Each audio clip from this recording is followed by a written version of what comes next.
आज के इस वीडियो में हम देखेंगे क्लास 12th की पॉलिटिकल साइंस चैप्टर है हमारा दूसरा, दो ध्रुवीयता का अंत यानी कि द एंड ऑफ बाइपोलैरिटी। इसका ये सेकंड वीडियो है यानी कि पार्ट 2 है। ठीक है, आपको बिल्कुल न्यू सिलेबस के अकॉर्डिंग बता रहा हूँ मैं, जो सीबीएसई ने चेंज किया है। और यहाँ पे देखिए, हमने जो पहली वीडियो थी पार्ट 1, उसमें हमने पढ़ा था कि किस प्रकार से सोवियत यूनियन जो था वो समाप्त हुई। ठीक है, कैसे उसका खात्मा हुआ। दूसरा फिर हमने यूनिपोलर वर्ल्ड जो था वो भी उसी पार्ट में पढ़ लिया था।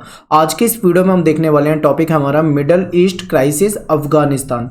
इस टॉपिक को आज हम इस पूरी वीडियो में करेंगे और ये टॉपिक आपको आपकी बुक में नहीं मिलेगा। एक चीज़ ध्यान रखना, बुक में आपके नहीं है ये न्यू ऐड हुआ है, तो इसको थोड़ा सा ध्यान देना और इसको समझने की कोशिश करना कि आखिर ये जो मिडल ईस्ट है इसमें क्या मतलब समस्याएं थी और अफगानिस्तान में क्या समस्याएं रही हैं, उसको थोड़ा सा समझने का प्रयास करना। और लास्ट टॉपिक आपका जो अरब स्प्रिंग है, ऑलरेडी वीडियो बनाई है, अगर आपने नहीं देखी तो आप उसे देख लो।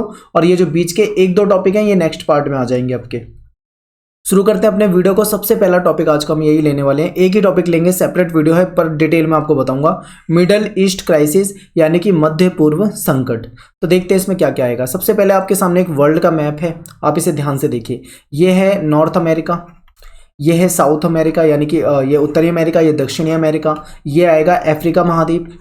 और इधर आप आते हो तो आपको यूरोप मिलता है, यूरोप महाद्वीप। ठीक है, इधर आओगे तो आपको ये मिलेगा पूरा का पूरा एशिया महाद्वीप, ये जो आप पूरा देख रहे हो। और यहाँ पे नीचे है हमारा ऑस्ट्रेलिया महाद्वीप। तो ये हमारे सारे महाद्वीप आपको यहाँ पे मेन दिखा दिया मैंने। तो यहीं पे ये जो संकट की बात है ना, ये आपको साउथ ये जो मतलब सॉरी ये जो एशिया वाला है, यहाँ पे अफगानिस्तान आपको दिखेगा। तो इसमें क्या समस्याएं हैं इसको हम यहाँ पे समझेंगे इस वीडियो के अंदर। तो देखिए, एक बार ध्यान से मैप को देख लो। यहाँ पे ये आपके सामने पूरा जो मैप दे रखा है, इसमें एशिया को हम दिखा रहे हैं। एशिया में जो भारत वाला हिस्सा है, आपको ये पूरा भारत का मैप दिख रहा है, ये आता है हमारा साउथ एशिया, इसको हम दक्षिण एशिया कहते हैं। और यहीं पे अगर हम पाकिस्तान की बात करें तो पाकिस्तान भी दक्षिण एशिया में आ जाता है। नेपाल, ठीक है, भूटान और ये श्रीलंका, मालदीव वगैरह, ये सारे किस में आ जाते हैं? दक्षिण एशिया में आते हैं। लेकिन यहीं पे अगर हम अफगानिस्तान की बात करें तो अफगानिस्तान आपको दिख रहा है सेंट्रल एशिया में। अफगानिस्तान, फिर इसके बाद तजाकिस्तान, तुर्कमेनिस्तान, ठीक है, उज्बेकिस्तान, कजाकिस्तान, रसिया, ये सारा का सारा आपको यहाँ पे दिख रहा है। और ऊपर की तरफ आप रसिया वाले हिस्से में आ जाओगे तो ये भाई आपको एक बहुत बड़ा कंट्री है, जो इसका कुछ हिस्सा अपना एशिया में आपको दिखेगा, बाकी हिस्सा आपको यूरोप की साइड दिखेगा। तो ये आपको यहाँ पे पता होना चाहिए। इधर की साइड आपका ये चाइना है और इधर ये फिर सऊदी अरेबिया वगैरह दिखेगा। तो ये थोड़ा सा मैप में जानकारी होनी चाहिए, हल्की सी, बहुत ज़्यादा डीप आपको यहाँ पे नहीं समझना है। अब यहाँ पे एक चीज़ और समझिए, ध्यान से देखिए। ये जो भारत है, ये भारत और पाकिस्तान जो है, अभी आप एक पुराने समय की बात करें, 1947 से पहले की बात करें तो ये पाकिस्तान जो है ये भी भारत का ही हिस्सा होता था। और जब अंग्रेजों का गुलाम था तो ये पूरा का पूरा ब्रिटिश इंडिया कहलाता था। उस समय में हमारी सीमा जो है वो अफगानिस्तान से लग रही है, आपको दिख रहा है। लेकिन जब ये पाकिस्तान बना उसके बाद भारत इधर हो गया और अफगानिस्तान अलग हो गया, बीच में एक देश पड़ता है पाकिस्तान।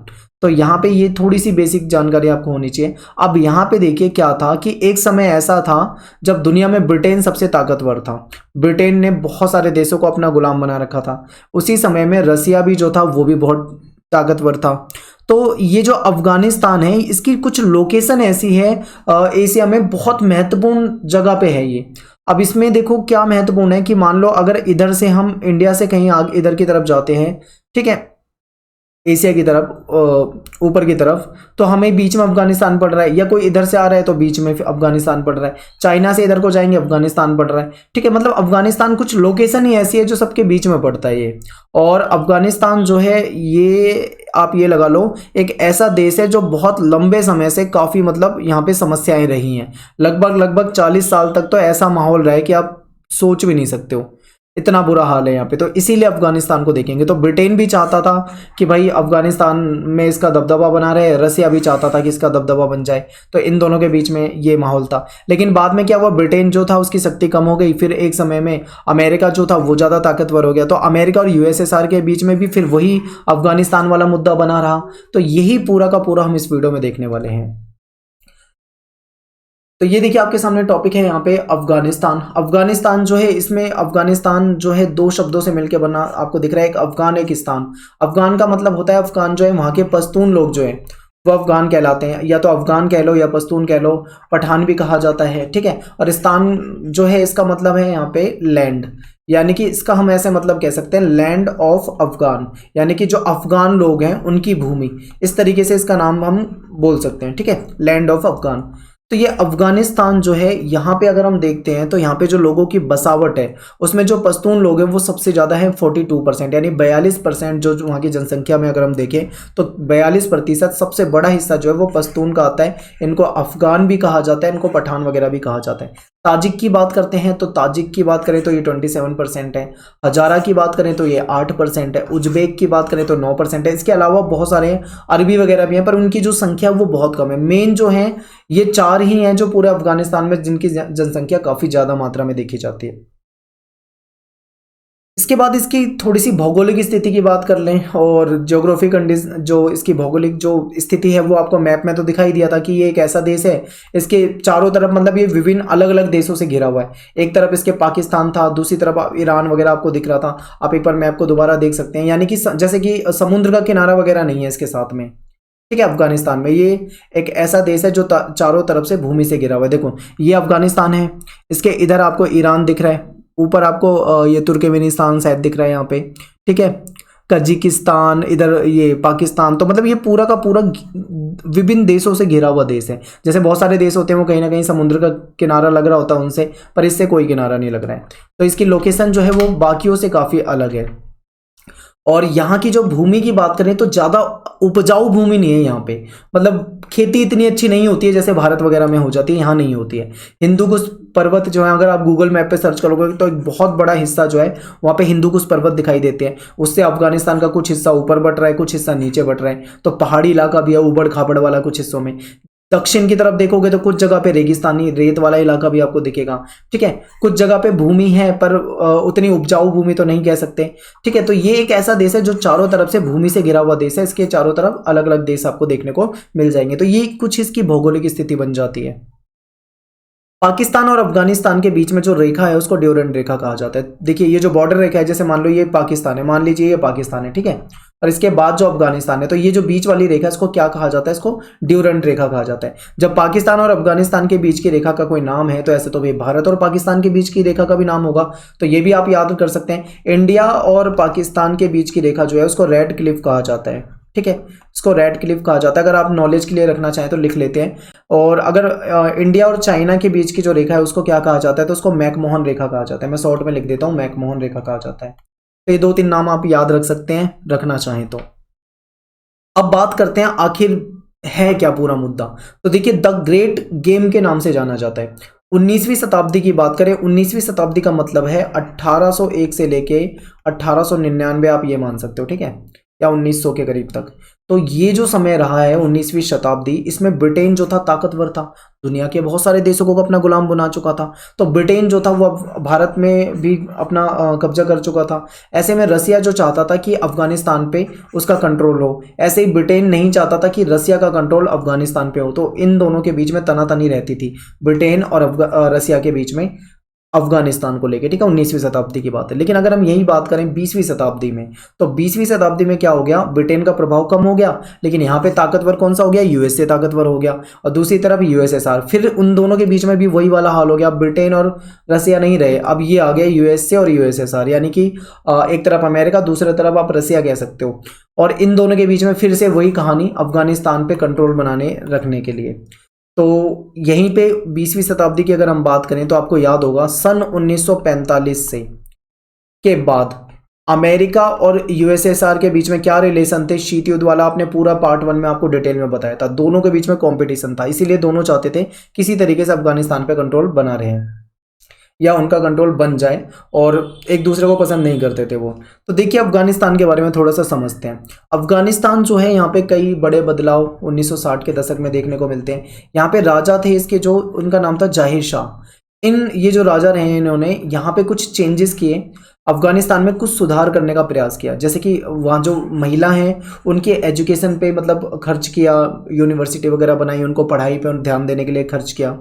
चुनाव प्रक्रिया वहाँ पे लागू करवाई, जनता को राजनीतिक अधिकार की बात की इन्होंने, ठीक है। लेकिन अफगानिस्तान में आपको ये समझना है कि यहाँ पे जो रहने वाली जो जनजाति या जो लोग हैं यहाँ पे, जैसे पश्तून हो जाएंगे, उज्बेक हो जाएंगे, इनकी ना आपस में बिल्कुल नहीं बनती है। ये आपस में कहीं ना कहीं इनके बीच में मन मुटाव और लड़ाई झगड़े जैसा माहौल रहता है, इसीलिए अफगानिस्तान ज़्यादा बर्बाद है, ठीक है। तो इन्होंने क्या करा, अच्छे कार्य करने का प्रयास किया यहाँ पे। इसके बाद क्या हुआ, इन्हीं के परिवार से एक था जिसका नाम था दाऊद खान।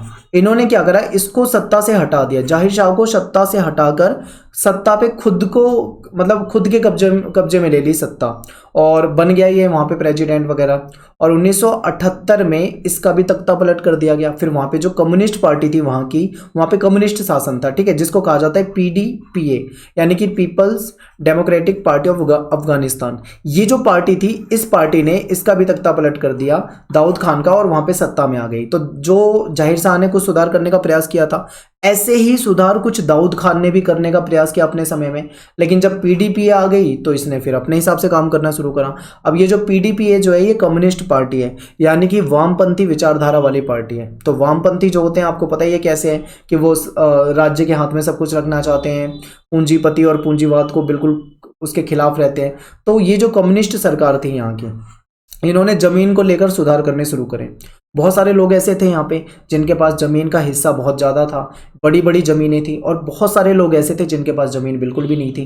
तो इन्होंने क्या करा, ज़मीन के हिस्से जो बड़े थे उसको लेकर छोटे छोटे हिस्से करके दूसरे उन लोगों में बांटना शुरू कर दिया जिनके पास ज़मीनें नहीं थी। ऐसे में क्या हुआ कि भाई जिनके पास, जिनकी ज़मीन छिन रही थी, उन्होंने इसका विरोध करना शुरू कर दिया, क्योंकि वो इस चीज़ को सही नहीं मान रहे थे। तो विरोध और संघर्ष होने लगा, लड़ाई झगड़ा होने लगा, दंगे वगैरह होने लगे। लेकिन कम्युनिस्ट पार्टी जो थी, जो भी यहाँ की पार्टी थी, उसने क्या करा, सेना वगैरह के जरिए, जो भी उनके होती है, उसके जरिए उनके विद्रोह को दबाने का पूरा प्रयास किया। पर विद्रोह सही तरीके से दब नहीं पाता था, कभी कहीं कोई ना कोई समस्या बनी रहती थी।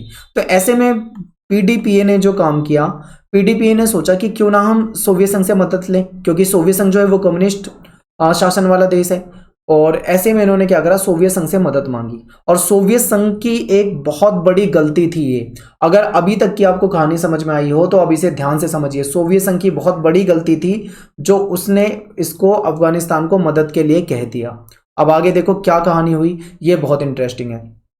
सोवियत संघ ने 1979 से 89 लगभग 10 वर्ष तक अफगानिस्तान में हस्तक्षेप किया। ये देखो आपकी एनसीईआरटी में दिया हुआ है ये। आपकी एनसीईआरटी में बस इतना ही टॉपिक था कि सोवियत संघ ने 1979 में अफगानिस्तान में हस्तक्षेप किया, बस इसके बस एक लाइन में टॉपिक था पिछले साल तक। पर इस साल ये टॉपिक इतना बड़ा हो गया कि आपको सब कुछ समझना है नए सिलेबस के अकॉर्डिंग।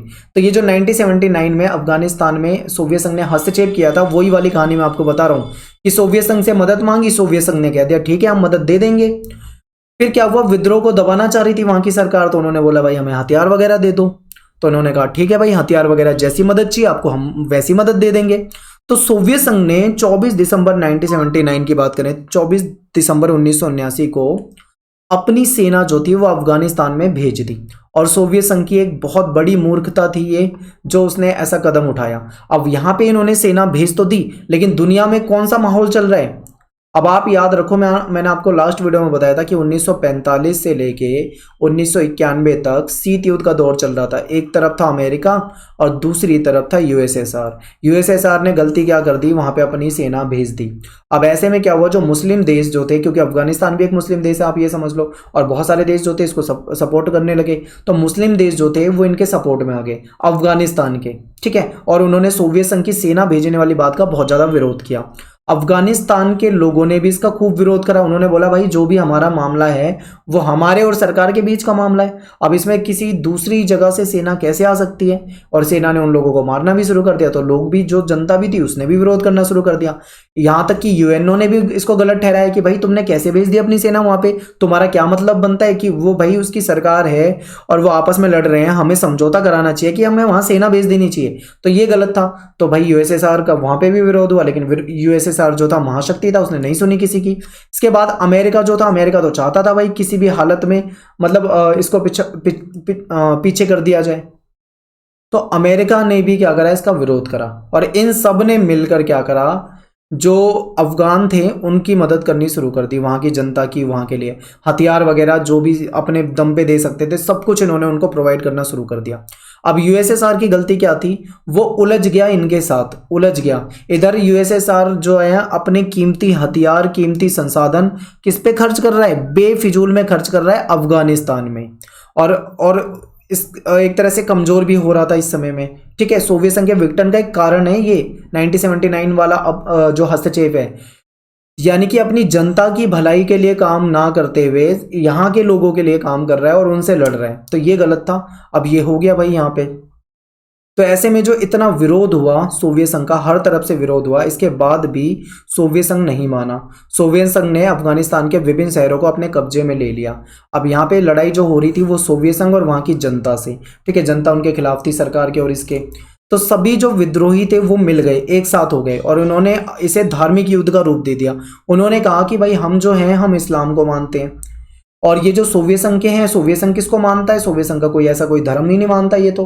और जो जितने भी इस्लामिक देश थे उन्होंने इनको समर्थन कर दिया, और यहाँ पे बात हो गई, बिगड़ने लगी। यानी सोवियत संघ को कुल मिला के इस जगह पे नुकसान ही नुकसान उठाना पड़ा। अब जिहाद के नाम पर शुरू हो गई लड़ाई।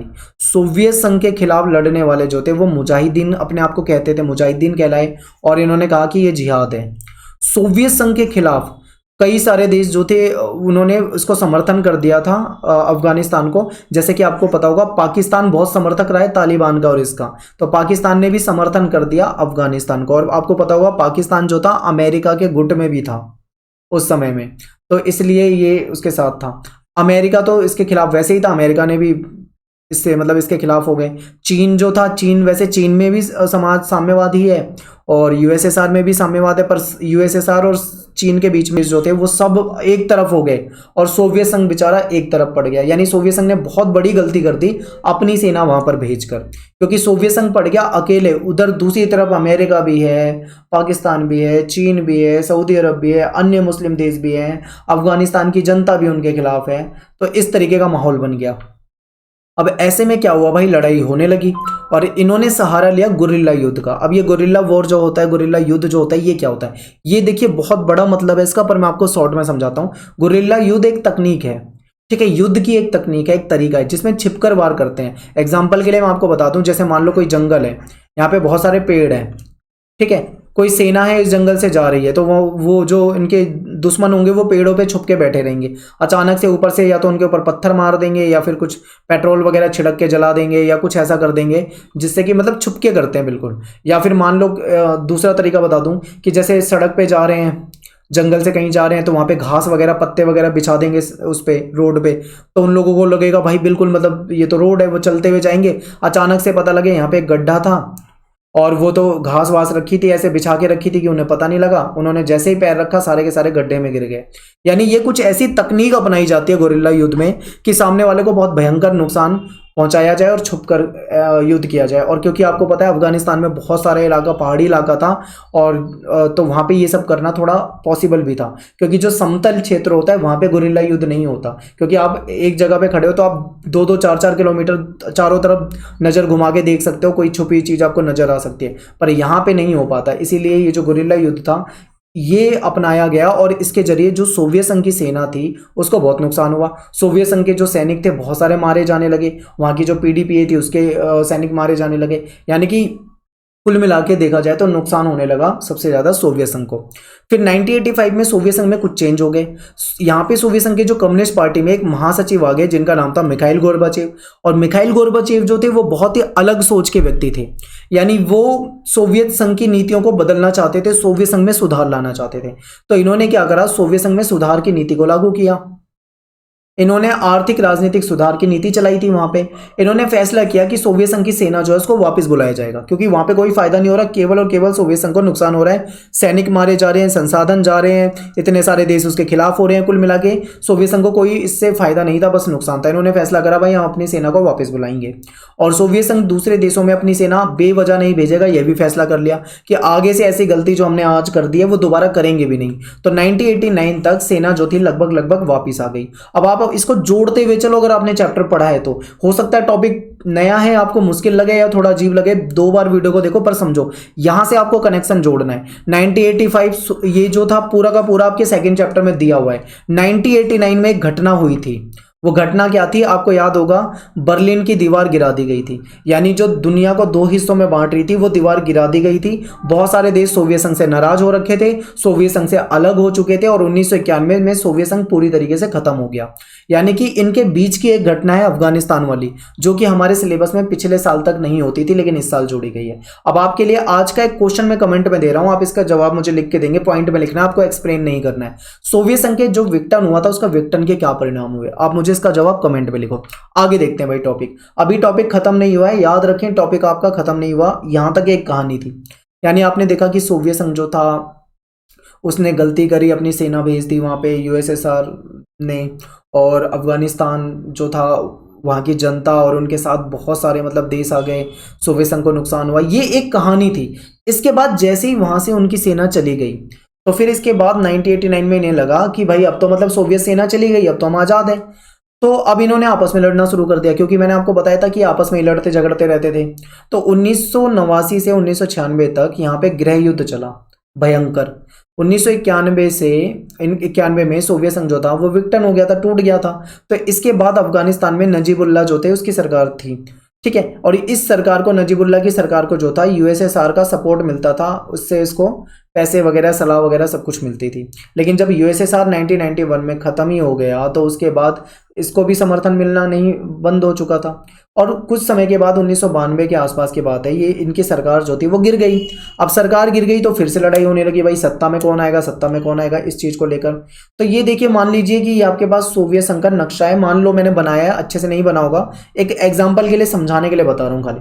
मान लो ये सोवियत संघ का नक्शा है, तो इसमें जो था यहाँ पे एक नया गुट सामने आया, जब ये लड़ाई चल रही थी तो एक नया गुट सामने आया जिसको कहा जाता है तालिबान। तो ये जितना भी आपको दिख रहा है ये वाला हिस्सा नीचे का, ये सारा का सारा तालिबान ने इस पे अपना कब्जा कर लिया, यानी शासन चलाने लगे। ऊपर के जो दो हिस्से थे जिसको नॉर्दर्न अलायंस भी कहा जाता है, उत्तरी अलायंस भी कहा जाता है, वहां पे सरकार बन गई अहमद शाह मसूद की। यानी जो ये नक्शा मान लो आप अफगानिस्तान का, ऊपर के हिस्से में जो सरकार बन गई वो अहमद शाह मसूद की बन गई इस हिस्से में, और नीचे का पूरा हिस्सा जो था वो किसके हाथ में चला गया, वो तालिबान के हाथ में चला गया। इस तरीके से था, तालिबान के हाथ में दक्षिण का पूरा इलाका और ऊपर का इलाका जो है वो अहमद शाह मसूद वगैरह इनके हाथ में। इनके बीच में भी फिर समस्या शुरू हो गई। 5 साल तक गृह युद्ध ऐसे ही चलता रहा कि भाई सत्ता सत्ता सत्ता सत्ता, आपस में सत्ता के लिए लड़ते रहे। और अंत में क्या हुआ, तालिबान ने ऊपर के हिस्सों को भी अपने में ले लिया, यानी कि अपने में शामिल कर लिया।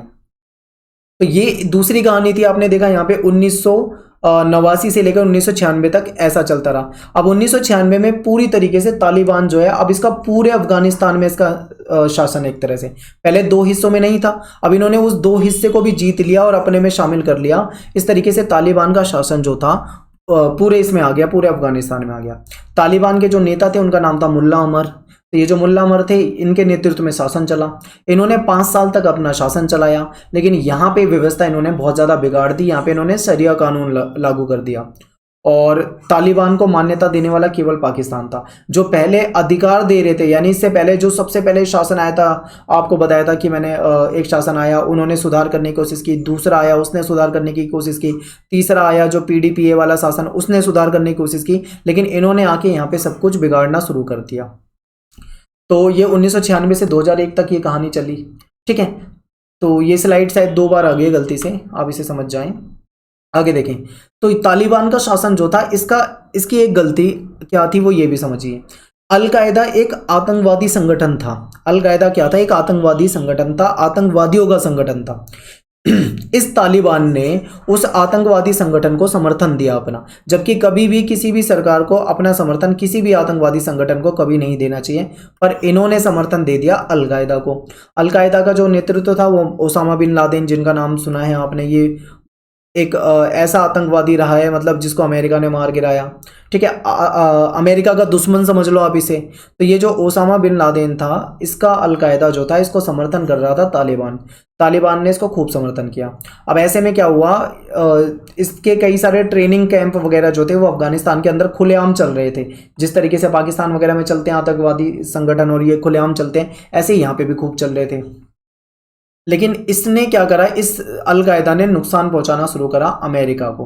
अमेरिका के जो दूतावास थे 1998 में वहां पे हमला कर दिया और जब उसके दूतावास पे हमला हुआ, ठीक है, केन्या और तंजानिया, आप पढ़ोगे केन्या और तंजानिया में जो उनके दूतावास थे वहाँ पे हमला किया, और इसके बाद अमेरिका ने इसके लिए अलकायदा को जिम्मेदार ठहराया और अमेरिका ने अलकायदा को ख़त्म करने का प्रण ले लिया, और फिर चला था ऑपरेशन इनफाइनाइट रीच। इसके बाद दूसरी घटना 9/11 वाली भी है, जो आपके चैप्टर नंबर 3 में आपको देखने को मिलेगी। मैं आपको दिखाता हूँ, यहाँ पे ध्यान से देखो, एनसीईआरटी की आप किताब उठाओगे ना तो तीसरे चैप्टर में इसका जिक्र है। मैं आपको थोड़ा सा पढ़ा देता हूँ, समझा देता हूँ। देखिए मैंने एनसीईआरटी से ही लिया ये वाला, और ये भी एनसीईआरटी से लिया, आपकी किताब में है। तो क्लिंटन के दौर में क्या हुआ था कि केन्या के नैरोबी में और तंजानिया के दार ए सलाम में, यहाँ पे अमेरिका के जो दूतावास थे वहां पे क्या करा, 1998 में अतिवादी इस्लामी संगठन, अतिवादी मतलब कट्टर इस्लामी संगठन, आप इसका नाम है अलकायदा, ठीक है, इस संगठन ने क्या करा, इस संगठन ने वहां पे हमला कर दिया यहाँ पे। तो इससे फिर अमेरिका इसके खिलाफ हो गया और चला दिया उसने ऑपरेशन इनफाइनाइट रीच, इन सभी को समाप्त करने के लिए। इसके बाद ये तो एक घटना हुई, दूसरी घटना है 9/11 की घटना। इसमें भी आपको पूरी कहानी मैंने पढ़ा रखी है चैप्टर 3 में, जो लास्ट वीडियो बनाई थी पिछले साल की। तो 11 सितंबर 2001 के दिन क्या हुआ था, 19 अरब के अपहरणकर्ता जो थे, उन्होंने जो वहाँ के प्लेन थे उसको हाईजैक कर लिया था, ठीक है, और उसके द्वारा जो हमला किया गया था वर्ल्ड ट्रेड सेंटर में, पेंटागन में, वो वाली कहानी है यहाँ पे। तो ये सब इसके लिए जिम्मेदार किसको ठहराया गया, अलकायदा को और तालिबान शासन को। तो इसलिए फिर अमेरिका ने कसम खा ली कि अब हमें तालिबान और अलकायदा इसको समाप्त करना है। फिर उन्होंने भाई मिलकर इनको खूब नुकसान पहुंचाया, और तालिबान कहा जाता है समाप्त हो चुका है, पर उसकी जड़ें कहीं ना कहीं आज के समय में भी दिखती हैं। अब यहाँ पे एक चीज आपको और समझनी है, ये क्या है, जो ओसामा बिन लादेन था उसको तालिबान ने समर्थन कर रखा था। तालिबान से जब अमेरिका ने कहा कि ओसामा बिन लादेन को वापस दो, तो उसने मना कर दिया देने को। ऐसे में फिर अमेरिका ने कहा कोई बात नहीं, अब हम पूरा साफ करेंगे तुम्हें, और ये युद्ध चला, इनके बीच में लड़ाई झगड़ा चला, ठीक है। यहाँ से आपको एक पॉइंट याद रखना है कि वही अमेरिका है जिसने कभी इनको हथियार दिए थे, किसको, अफगानिस्तान को, किसके खिलाफ लड़ने के लिए, यूएसएसआर के खिलाफ लड़ने के लिए। और एक समय आ गया इन्होंने उसी हथियार को अमेरिका पे ही चलाना शुरू कर दिया। यानी कि ये पूरी ऐसी ऐसी कहानी रही है, और उम्मीद करता हूँ आपको ये समझ में आई होगी, ठीक है। और टॉपिक नया है, पिछले साल नहीं था, हो सकता है आपको थोड़ा सा मुश्किल लगे। वीडियो को 2 बार देखो, 3 बार देखो, पर आप इसको याद करो, इसको नोट डाउन करो। नोट डाउन करोगे तो पूरी कहानी आपको थोड़ी थोड़ी याद हो जाएगी। और ये टेलीग्राम ग्रुप है हमारा, क्लास 12 ईएसपी न्यू ग्रुप, इसे ज्वाइन कर लो। यहाँ पे 2462 बच्चे आज की डेट में हमारे ग्रुप में ज्वाइन हो चुके हैं। तो ये हमारा ग्रुप है, ठीक है। मिलते हैं नेक्स्ट वीडियो में। अगला जो वीडियो आएगा वो सिंपल रहेगा, क्योंकि सारे लगभग वैसे ही टॉपिक हैं जो आपके सिलेबस में हैं, 1-2 टॉपिक। बाकी चैप्टर 3 आपका जल्दी खत्म हो जाएगा, क्योंकि अरब स्प्रिंग वाला टॉपिक ऑलरेडी बनाया हुआ है।